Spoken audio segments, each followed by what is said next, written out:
Herkese merhaba, herkese selamlar. Bugünkü programımızın ismi İsrail'den kaçış, Exodus. Yani biliyorsunuz İsrail'in hikayesi Mısır'dan kaçıp Filistin'e gelmesi, Yahudilerin Hazreti Musa liderliğinde Mısır'dan bugünkü İsrail'e, Filistin'e gelip yerleşmelerinin hikayesidir. Bugünkü programımızda ise İsrail'den kaçan İsraillileri, Yahudileri konuşacağız. İsrail, biraz önce de söyledik, göçle kurulmuş bir ülke, devlet olarak da öyle. Bundan 100 yıl geriye gittiğimizde neredeyse hiçbir yerli İsrailli Yahudi yoktu Filistin toprakları üzerinde. 1960'lı yıllarda bile, yani devlet kurulmuş üzerinden kaç yıl geçmiş, İsrail'de göçmenlerin oranı %65'in üzerindeydi. İsrail, Orta Doğu'nun kalbine yapay yollarla yerleştirilmiş, yaşatmak için göçlerle sürekli beslenmiş sentetik bir ülke. Sonradan oluşturulmuş ve yapay yollarla yaşatılmış bir ülke. Şu anda İsrail'de 7 milyon Yahudi var ama dışarıdan göçler kesilirse İsrail'i ayakta tutmak çok zor olacak. İsrail hala göçmenlerin ülkesi ama son 3 yıldır olağan dışı bir şeyler yaşanıyor. Ülke net negatif göç veriyor. Gelenden çok giden var ve gidenlerin büyük kısmı gelir ve eğitim düzeyi yüksek, kalifiye ve seküler insanlar, modern insanlar. İsrail kan kaybediyor. Muhalefet kızgın. Hükümet diyorlar güya Gazze'lileri, Filistinlileri gönderecekti. Ama günün sonunda ülkeyi terk edenler bizler olduk, İsrailliler olduk diyor muhalifler. İnsanlar gitmek istemiyorlar aslında ama Gazze'deki savaş uzadıkça ve çatışmanın yarattığı gerilimler, ekonomik ve sosyal baskılar arttıkça gitmesi gerektiğini insanlar fark ediyorlar. Çocuklar için, kendileri için, eşi için, işi için ve mecburen ülkelerini terk ediyorlar. Başka diyarlara yelken açıyorlar. Ülkeyi terk edenler Gazze ile başlayan ve İran savaşlarıyla devam eden döngüden yorulmuş vaziyetteler. Ülkelerinin geleceklerini sığınaklarda, bodrum katlarında ve hayat odalarında görüyorlar. Bu ülkede artık normal çocuk yetiştirilemez diyenlerin sayısı artıyor. Savaşlar radikalizm savaşları besliyor. Sürdürülemez bir döngü, kaldırılamaz bir ruh hali İsrail'de yaygınlaşıyor. Gazze'de çatışmalar başladığından beri İsrail'i terk edenlerin sayısı 150 bini aşmış durumda. Buna 2026 yılı verileri dahil değil. Bu yılın rakamlarının daha da kötü çıkması bekleniyor. Büyük ihtimalle 2023'ten bu yana İsrail'i kalıcı olarak terk edenlerin sayısı 200 bini aşacak. Belki çeyrek milyona ulaşacak. Göçlerin tek nedeni Gazze Savaşı da değil. Asıl sorun Netanyahu'nun yasaları ve yargıyı kökten değiştirme, önemsizleştirme, icrayı ise keyfi bir pozisyona getirme çabaları ve bu çabaların başladığı 2023 yılındaki işler.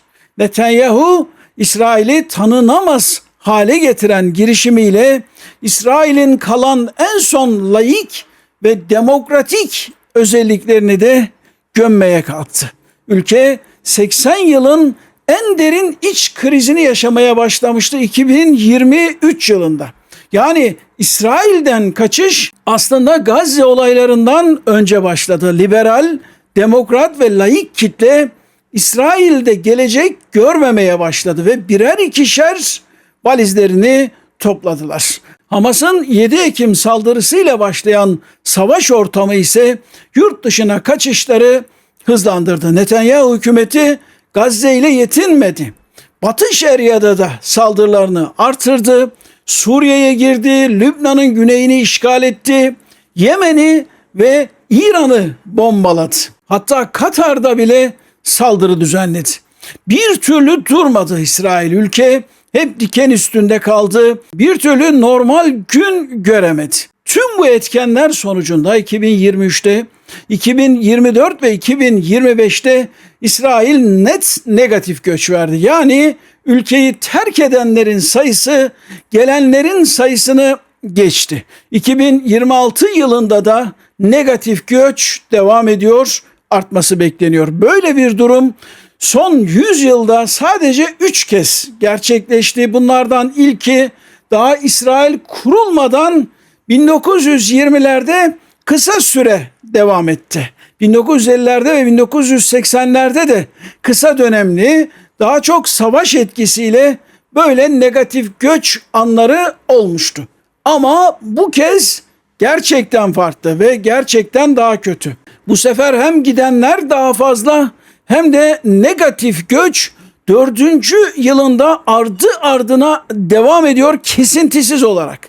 Yani burada tesadüfi veya arizi bir durum yok. Kararlı bir büyük göç var ya da eksodus var.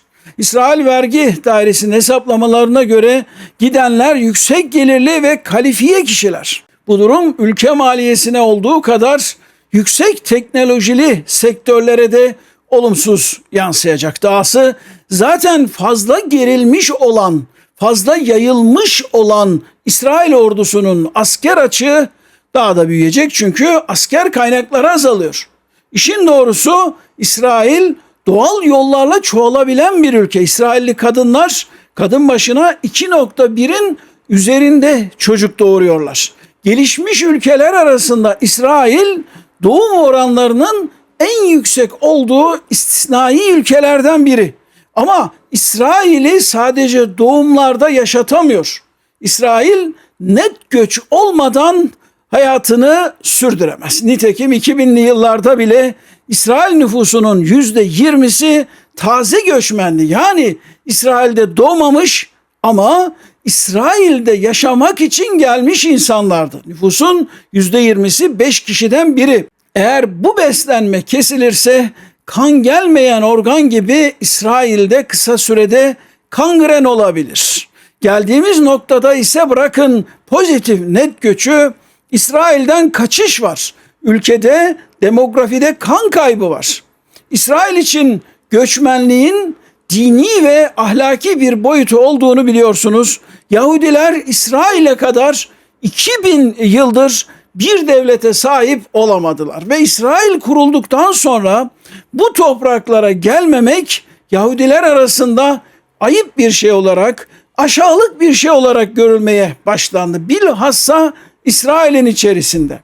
Bu anlayışa göre dünyanın dört bir yanına saçılmış olan Yahudiler İsrail'e gelinceye kadar düşkündürler. Daha aşağıda bir seviyededirler. Hatta toprak artıkları olarak nitelendirilirler. Bu nedenle Yahudilerin İsrail'e göçü için kullanılan kelime aliyah'tır. Aliyah ne demek? Yükselmek demek. İsrail'e gelirsen yükselirsin, aşağıda kalmaktan kurtulursun. Ne demiştik? İsrail'de dışarıdaki göçmenlere, dışarıdaki Yahudilere genelde düşmüş olan anlamında yordim deniyor. İlk kuşaklarda pek çok Yahudi İsrail'e yerleştikten sonra 8 çocuk, 10 çocuk artık ne kadar yapabilirse o kadar çok çocuk yapmışlardı ve İsrail topraklarının dışına adım atmamaya yemin eden İsrailli sayısı da bir hayli fazlaydı. Başka bir deyişle klasik anlayışa göre İsrail'de yaşamak hem bir vatan savunmasıdır hem de bir çeşit ibadettir. Bundan dolayıdır ki İsrail'i terk edip başka yerlere yerleşenlere hain gözüyle bakılması İsrail'de normal. Pek çok kişi İsrail'den ayrılışını bu nedenle gizli tutuyor. Adeta kaçar gibi ülkelerini terk ediyorlar. Günümüzde gidenler hala kınanıyor, hain gibi görülüyor ama son 4 yıldaki göçler nedeniyle göçmenlerden daha çok Netanyahu hükümeti suçlanıyor. Muhalefet diyor ki Netanyahu politikaları güya Gazze'deki Filistinlilerin göç etmesini sağlayacaktı ama olan İsraillilere oldu. Gerçekten ilginç. Tepesine bombalar yağan Gazze halkı yaşamaya, çoğalmaya ve toprağına sıkı sıkıya tutunmaya devam ediyor. Aynı sürede ise en az 150 bin Yahudi, büyük ihtimalle 200-250 bin Yahudi terk-i diyar ediyor ve kaçışları hala sürüyor. İsrail'den göç birden fazla faktörden kaynaklanıyor. Bunların bir kısmını saydık. Savaş ortamı nedenlerden biri. İran, Hizbullah, Iraklı milisler ve Husiler 3 yılı aşkın bir süredir ülkeyi füze ve İHA'larla vuruyor. Çalan sirenler, sığınaklarda geçen saatler ve hasar gören evler, arabalar, bunlar insanların sinirlerini tahrip ediyor. Kapalı kalan iş yerleri, çalıştıracak işçi bulamamak ve diğer nedenler de gündelik hayatın ritmini bozuyor. Buna herkes ayak uyduramıyor. Tüm bunlara ülkenin kutuplaşmış siyasi iklimi ve her geçen gün aşırı grupların siyasette ve toplumda güçlenmesini de eklemek gerek. İsrail'de siyaset soldan merkeze kaydı, merkezden sağa kaydı, sağdan aşırı sağa kaydı, aşırı sağdan ise daha aşırı sağa doğru gidiyor. Kayış hala devam ediyor. Hamas saldırısından önce İsrail karpuz gibi ikiye bölünmüştü, kutuplaşmıştı. Sokaklarda yüz binlerce insanın katıldığı hükümet karşıtı, Netanyahu karşıtı protestolar yaşanıyordu. Seküler ve modern İsrailliler Netanyahu'nun aşırılıklarıyla mücadeleye hazırdı. Hamas'ın saldırısı her şeyi değiştirdi ve İsrail'de aşırı dincilerle aşırı milliyetçiler kenetlendi. Demokrasi tartışmaları arka plana itildi. Hamas saldırısı en çok Netanyahu'nun işine yaradı, siyasi hayatını uzattı. Hamas'ın saldırdığı ay İsrail'den tam 14 bin kişi göç etti gitti. Sadece bir ayda, Ekim ayında. Gidenlerin daha çok yüksek gelirliler ve eğitimli kesim olduğunu söylemiştik. Gidenlerin bir diğer özelliği ise laik olmaları, daha liberal olmaları. Kesinlikle bunlar koyu dindar, mütedeyyin insanlar değiller. İsrail'de dincilerin ve ultra dincilerin önünün kesilmesini umuyordu bu insanlar. Hayal kırıklığı yaşadılar. Böyle bu yönde bir ümit olmadığını gördüler. İsrail'in geleceğinden umudu kestiler. Çocuklarını aşırı dini bir müfredatla okutmak ve değerlerine inanmadıkları bir orduda savaştırmak istemiyorlar. İsrail'i terk eden pek çok kişi korkarım ki diyor bizim gibi liberal insanlar için orada bir gelecek kalmadı artık, bir gelecek yok artık. Birçok İsrailli için mali kaygılarda önemli bir etken. Ülke uzun süredir yüksek yaşam maliyetleriyle boğuşuyor ve savaşın başlamasından bu yana İsrail'de konut piyasası bir miktar soğumuş olsa da özellikle Tel Aviv ve Kudüs gibi şehirlerde mülkler aşırı pahalı olmaya devam ediyor. İnsanlar buna güç yetiremiyorlar. Tel Aviv yakınlarında bazı mahallelerde 100 metrekarelik daireler 3+1, 2+1 bunlar 1 milyon dolara satılıyor. Türkiye'nin parasıyla yaklaşık 50 milyon liradan bahsediyoruz. Göçün önemli bir sebebi de işte bozulan ekonomiye rağmen makul ve hesaplı barınak, konut bulamamak. İsrail en vasıflı ve en verimli çalışanlarını bu göçlerle kaybediyor. Buna karşın nüfusun ultra ortodoks Yahudi kısmı büyümeye devam ediyor. Ultra ortodokslar diğerlerine göre hem daha çok çocuk yapıyorlar, daha çok doğuruyorlar, hem de ülkeyi terk etme oranları ultra ortodokslar arasında sıfıra yakın. Sorun şu ki bu kesim geleneksel olarak iş gücüne katılmıyor. Zorunlu askerlik hizmetine de dahil değiller. Bu durum ekonomi üzerinde demografik baskıları kötüleştiriyor. İsrail Vergi Dairesi'nin araştırmasına göre son 3 yıldaki eğilim devam edecek olur ise İsrail maliyesi önümüzdeki 5 yılda en az 3,5 milyar dolar daha kaybedecek. Ayrıca araştırmalar İsrail'den göçlerin hızla beyin göçüne dönüştüğünü gösteriyor. Bir araştırmaya göre yüksek teknoloji ve sağlık çalışanları da dahil olmak üzere varlıklı İsraillilerin ülkeyi terk etme oranı 2023 ve 2024 yıllarında 2019 yılına göre neredeyse 2 kat daha yüksek. Tel Aviv Üniversitesi'nin araştırmasına göre göç edenler arasında doktorların, mühendislerin, bilim ve matematik çalışanlarının oranı çok ama çok daha yüksek. Doğal kaynaklar açısından zaten sınırlı olan İsrail'de yüksek vasıflı çalışanlara bağımlı olan teknoloji sektörünün zarar görüyor olması bu ülkeye ölümcül bir darbe olabilir. Çünkü İsrail ekonomisinin 1/5'ini teknoloji sektörü oluşturuyor. Kısacası İsrail'in en nitelikli kısmı göç ederken geriye verimi düşük, iş gücüne ve askerliğe katılmayan ve sayıları her geçen gün artan bir kitle kalıyor. Bu da demek oluyor ki İsrail'de daha küçük bir grup insanın üzerine daha fazla askeri ve ekonomik yük binecek. Laik ve modern İsrailliler için hayat daha bir çekilmez olacak. Hayat zorlaşacak.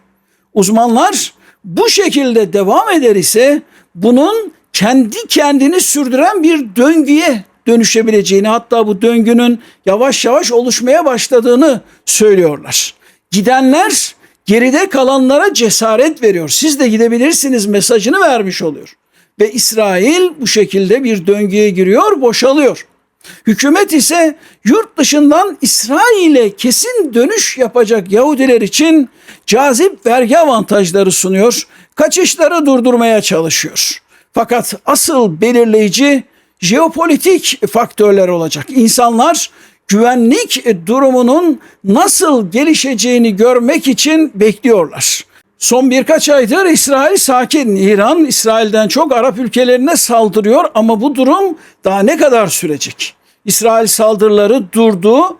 Lübnanlı Hizbullah ise İsrail'e etkili saldırılar şu günlerde yapamıyor. Eğer savaş İsrail'e bulaşmadan bu şekilde devam edecek olur ise ve Gazze ile Batı Şeria'da çatışmalar düşük profilde kalırsa ve tecrit edilirlerse 2027 yılında İsrail'e geri dönüşler olabilir ve İsrail'den kaçışlar azalabilir, belki durabilir de. Diğer taraftan İsrail'in aşırı sağ ve dinciliğe kayışı durmayacaktır. Ve bu da laik İsrailliler için yaşam alanını daha da küçültecektir. Evet, bugün İsrail'den kaçışı, Eksodus'u konuştuk. İsrail savaşa devam eder ise, etrafa saldırmaya devam eder ise bundan kendisi de büyük zarar görüyor. İnsanlar İsrail'i terk ediyorlar. Bugünlük bu kadar. İzlediğiniz için çok teşekkür ediyorum. Bir sonraki yayında görüşünceye kadar kendinize çok iyi bakın. Hoşça kalın.